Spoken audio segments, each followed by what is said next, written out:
Welcome back to Clean News Rajasthan. चलिए देखते हैं राजस्थान की 15 फटाफट बड़ी खबरों को। हाई रिस्क गर्भवती महिलाओं को अब घर बैठे मिलेंगी सरकारी स्वास्थ्य सेवा। राजस्थान सरकार ने हाई रिस्क प्रेगनेंसी वाली महिलाओं के लिए नई स्वास्थ्य सुविधा शुरू करने का निर्णय लिया है। इसके तहत गर्भवती महिलाओं को घर तक सरकारी स्वास्थ्य सेवाएं उपलब्ध कराई जाएंगी। प्रशिक्षित स्वास्थ्यकर्मी नियमित निगरानी, आवश्यक जांच और परामर्श देंगे ताकि जटिलताओं का समय रहते पता लगाया जा सके। सरकार का उद्देश्य मातृ एवं शिशु मृत्यु दर में कमी लाना और दूर दराज क्षेत्रों की महिलाओं तक बेहतर स्वास्थ्य सेवाएं पहुंचाना है। इस पहल से सुरक्षित मातृत्व को बढ़ावा मिलने की उम्मीद है। 15 अगस्त से 15 नवंबर के बीच हो सकते हैं पंचायत निकाय चुनाव। राजस्थान में पंचायत और निकाय चुनाव 15 अगस्त से 15 नवंबर के बीच कराए जाने की तैयारी है। मुख्यमंत्री कार्यालय में हुई उच्च स्तरीय बैठक के बाद इस प्रस्ताव पर सहमति बनी है। चुनाव कार्यक्रम को लेकर विस्तृत रिपोर्ट हाईकोर्ट में पेश की जाएगी। सरकार का कहना है कि न्यायालय के निर्देशों का पालन करते हुए समयबद्ध तरीके से चुनाव प्रक्रिया पूरी की जाएगी। प्रशासनिक तैयारियों और आवश्यक व्यवस्थाओं को अंतिम रूप देने का कार्य भी तेज कर दिया गया है। किराए पर ट्रैक्टर लेना सस्ता, किसानों को नई ऑनलाइन सुविधा का लाभ। राजस्थान सरकार ने किसानों के लिए ट्रैक्टर और कृषि यंत्र किराए पर लेना आसान और सस्ता बना दिया है। कृषि विभाग और टैफेड फार्म सर्विसेज के बीच हुए एमओयू के बाद अब राज्य किसान साथी पोर्टल पर बिना अतिरिक्त सेवा शुल्क के ऑनलाइन बुकिंग की जा सकेगी। इस व्यवस्था से छोटे और सीमांत किसानों को खेती की लागत कम होगी तथा समय पर कृषि कार्य पूरे करने में सुविधा मिलेगी। सरकार का उद्देश्य आधुनिक कृषि उपकरणों तक किसानों की आसान पहुंच सुनिश्चित करना है। जूनियर लॉ ऑफिसर परीक्षा 26-27 जुलाई को, 23 जुलाई से admit card download. Rajasthan junior law officer भर्ती परीक्षा 26-27 जुलाई को जयपुर में आयोजित होगी। परीक्षा में शामिल होने वाले अभ्यर्थियों के प्रवेश पत्र 23 जुलाई को आधिकारिक वेबसाइट पर अपलोड किए जाएंगे। अभ्यर्थियों को समय पर एडमिट कार्ड डाउनलोड कर परीक्षा केंद्र पर निर्धारित समय से पहले पहुंचने की सलाह दी गई है। परीक्षा से जुड़े दिशा निर्देशों का पालन करना अनिवार्य होगा। भर्ती बोर्ड ने उम्मीदवारों से वैध पहचान पत्र और आवश्यक दस्तावेज साथ लाने की अपील की है। डिप्टी सीएम दिया का आह्वान, कम चर्चित पर्यटन स्थलों को दे नई पहचान। उप मुख्यमंत्री दिया कुमारी ने राजस्थान के कम प्रसिद्ध पर्यटन स्थलों को बढ़ावा देने का आह्वान किया है। उन्होंने कहा कि गर्मियों में पर्यटन गतिविधियों और डेस्टिनेशन वेडिंग्स को प्रोत्साहित कर पर्यटन उद्योग को नई गति दी जा सकती है। इस दौरान आंध्र प्रदेश के पर्यटन मंत्री ने भी राज्यों के बीच पर्यटन सहयोग बढ़ाने पर जोर दिया। दोनों नेताओं ने पर्यटन क्षेत्र में निवेश, बुनियादी सुविधाओं के विकास और संयुक्त प्रचार प्रसार के माध्यम से अधिक पर्यटकों को आकर्षित करने की आवश्यकता बताई। दिलावर बोले, शिक्षा विभाग में तबादलों पर रोक, अब कोई चर्चा नहीं। शिक्षा मंत्री मदन दिलावर ने स्पष्ट किया कि शिक्षा विभाग में तबादलों पर प्रतिबंध लग चुका है और अब इस विषय पर किसी भी प्रकार की चर्चा नहीं होगी। उन्होंने कहा कि सरकार निर्धारित नियमों के अनुसार ही निर्णय ले रही है।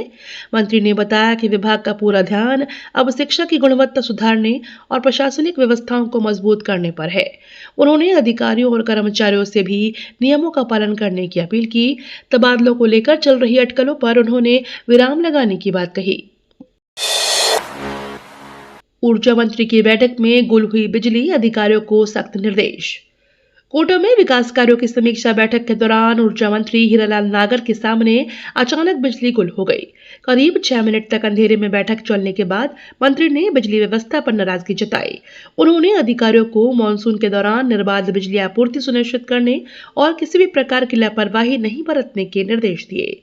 मंत्री ने कहा कि आम जनता को बिजली संबंधी समस्याओं का सामना नहीं करना चाहिए और शिकायतों का त्वरित समाधान किया जाए। आरजीएचएस से 69 फार्मा स्टोर बाहर, सरकार का बड़ा एक्शन।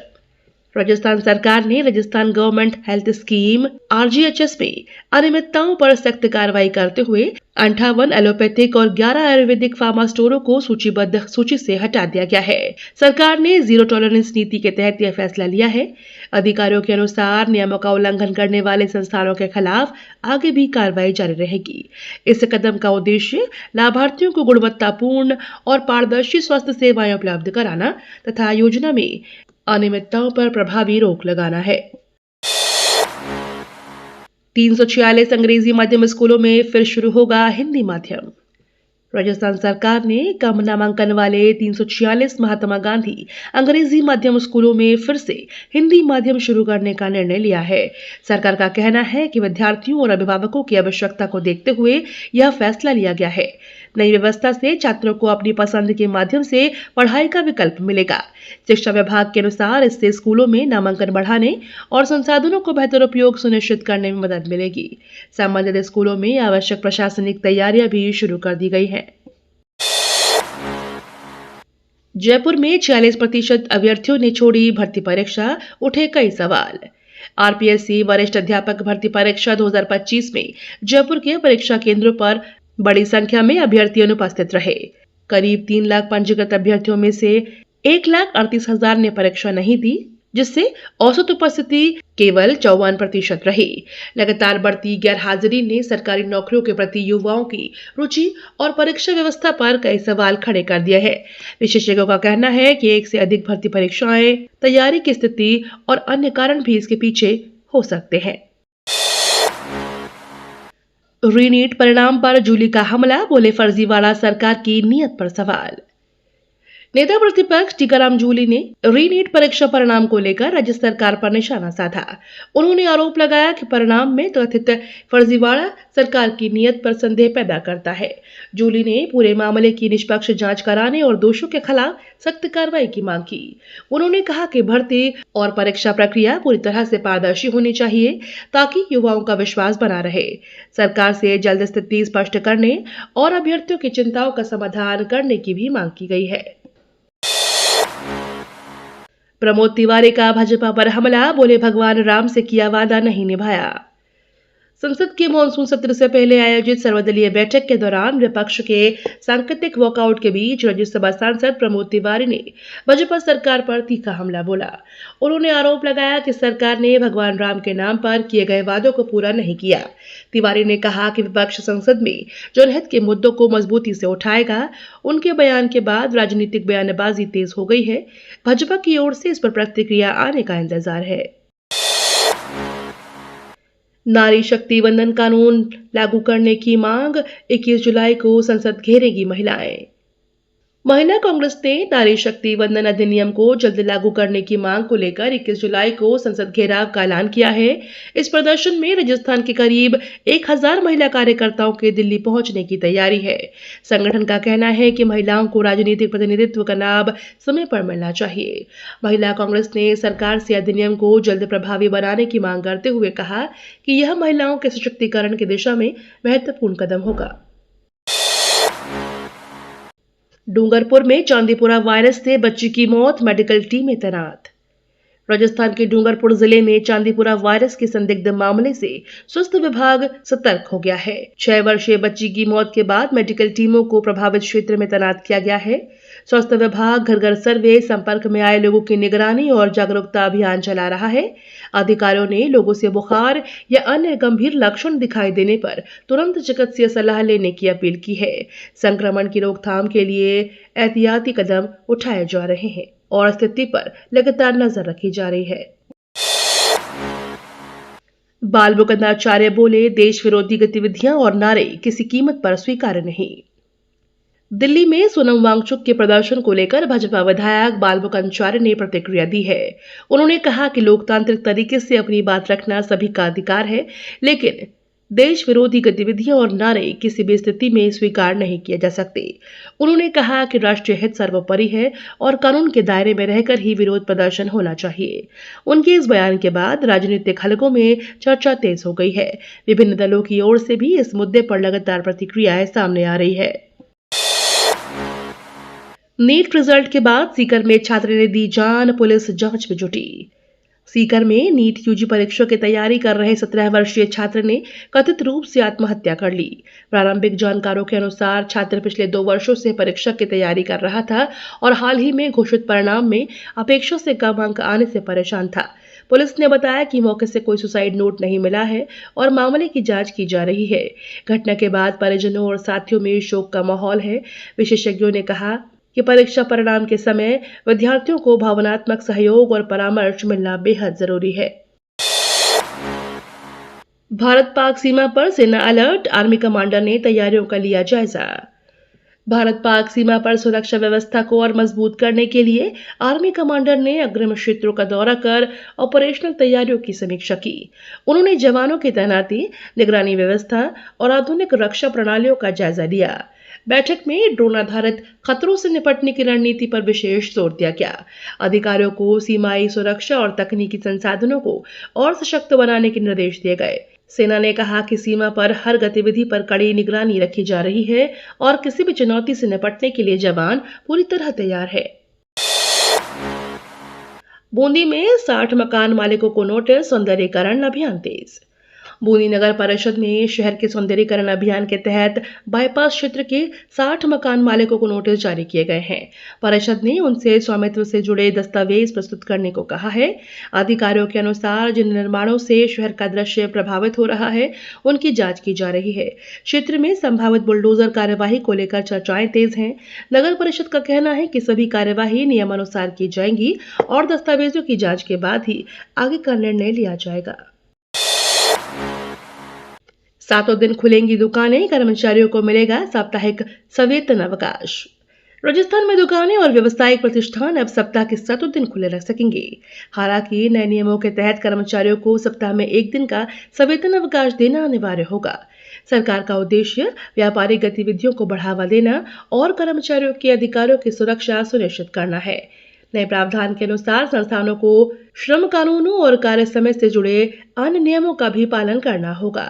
इस निर्णय से व्यापारियों और कर्मचारियों दोनों की संतुलित लाभ मिलने की उम्मीद है। गोविंद देव जी मंदिर पहुंचे राजपाल यादव, दर्शन को उमड़ी प्रशंसकों की भीड़। अभिनेता राजपाल यादव कानूनी विवादों के बीच जयपुर के प्रसिद्ध गोविंद देव जी मंदिर पहुंचे। उन्होंने भगवान के दर्शन कर पूजा अर्चना की और देश प्रदेश की सुख समृद्धि की कामना की। मंदिर परिसर में अभिनेता की एक झलक पाने के लिए बड़ी संख्या में प्रशंसक जुट गए। कई लोगों ने उनके साथ तस्वीरें भी खिंचाई। मंदिर दर्शन के दौरान सुरक्षा व्यवस्था भी कड़ी रही। राज्यपाल यादव का यह दौरा दिन भर चर्चा का विषय बना रहा और सोशल मीडिया पर उनकी तस्वीरें तेजी से वायरल हुई। घना में घट रही राजहंसों की संख्या 250 से सिमट कर रह गई 60 और 80। भरतपुर के घना पक्षी विहार में राजहंसों की संख्या लगातार घट रही है। एक समय यहां 250 तक राजहंस पहुंचते थे, लेकिन अब उनकी संख्या घटकर केवल 60 से 80 रह गई है। विशेषज्ञों के अनुसार जलभराव, मौसम में बदलाव और प्रवासी पक्षियों की आवाज में परिवर्तन इसके प्रमुख कारण हो सकते हैं। वन विभाग स्थिति पर नजर बनाए हुए है और पक्षियों के अनुकूल वातावरण तैयार करने के प्रयास किए जा रहे हैं। संरक्षण को लेकर विशेषज्ञों ने चिंता जताई है। इंग्लैंड में लहराया जोधपुर का परचम, जोधपुर टाइगर्स ने जीता पोलो कप। इंग्लैंड के प्रतिष्ठित हम पोलो ग्राउंड में आयोजित जोधपुर पोलो कप पर जोधपुर टाइगर्स ने शानदार जीत दर्ज की है। टीम के बेहतरीन प्रदर्शन ने अंतर्राष्ट्रीय स्तर पर राजस्थान का गौरव बढ़ाया। रोमांचक मुकाबले में खिलाड़ियों ने शानदार तालमेल और कौशल का प्रदर्शन किया। इस जीत पर खेल प्रेमियों और पोलो जगत पे खुशी का माहौल है। जोधपुर टाइगर्स की इस उपलब्धि को भारतीय पोलो के लिए भी महत्वपूर्ण माना जा रहा है। खिलाड़ियों को देश विदेश से बधाइयां मिल रही हैं। बाड़मेर में नकली घी फैक्ट्री पर छापा, 870 किलो मिलावटी घी जब्त। बाड़मेर में खाद्य सुरक्षा विभाग और पुलिस की संयुक्त टीम ने नकली घी बनाने वाली फैक्ट्री पर बड़ी कार्रवाई की। रिंग रोड स्थित फैक्ट्री से 870 किलो मिलावटी घी और 1595 किलो पाम ऑयल जब्त किया गया है। अधिकारियों ने मौके से अन्य खाद्य सामग्री और उपकरण भी कब्जे में लिए। नमूनों की जांच के लिए प्रयोगशाला भेजा गया है। विभाग का कहना है कि रिपोर्ट के आधार पर नियमानुसार कार्रवाई की जाएगी। मिलावटी खाद्य पदार्थों के खिलाफ अभियान आगे जारी रहेगा। माउंट आबू में सड़क पर आए 4 भालू, थमे वाहनों के पहिए। राजस्थान के एकमात्र पर्वतीय पर्यटन स्थल माउंट आबू में वन्यजीवों की बढ़ती गतिविधि का रोमांचक नजारा देखने को मिला। देलवाड़ा रोड पर जंगल से निकलकर अचानक 4 भालू सड़क पर आ गए, जिससे दोनों और वाहनों की आवाजाही कुछ देर के लिए थम गई। वाहन चालकों ने सतर्कता बरतते हुए अपने वाहन रोक दिए। घटना का वीडियो सोशल मीडिया पर तेजी से वायरल हो रहा है। वन विभाग ने पर्यटकों और स्थानीय लोगों से वन्यजीवों से सुरक्षित दूरी बनाए रखने और उन्हें परेशान नहीं करने की अपील की है। जयपुर रेंज में सत्यापन अभियान, 42 गिरफ्तार, 1426 लोग मिले संदिग्ध। जयपुर रेंज में बाहरी लोगों के सत्यापन अभियान के तहत पुलिस ने 13,838 लोगों के दस्तावेजों की जांच की। इस दौरान 1426 लोग संदिग्ध पाए गए, जबकि विभिन्न मामलों में 42 लोगों को गिरफ्तार किया गया है। पुलिस अधिकारियों के अनुसार अभियान का उद्देश्य सुरक्षा व्यवस्था मजबूत करना और आपराधिक गतिविधियों पर प्रभावी नियंत्रण रखना है। संदिग्ध व्यक्तियों के दस्तावेजों की विस्तृत जांच की जा रही है। पुलिस ने लोगों से सत्यापन प्रक्रिया में सहयोग करने और आवश्यक दस्तावेज साथ रखने की अपील की है। ये तो थी राजस्थान की बड़ी खबरें। रोजाना सबसे पहले अपडेट पाने के लिए क्लीन न्यूज राजस्थान को अभी सब्सक्राइब करें।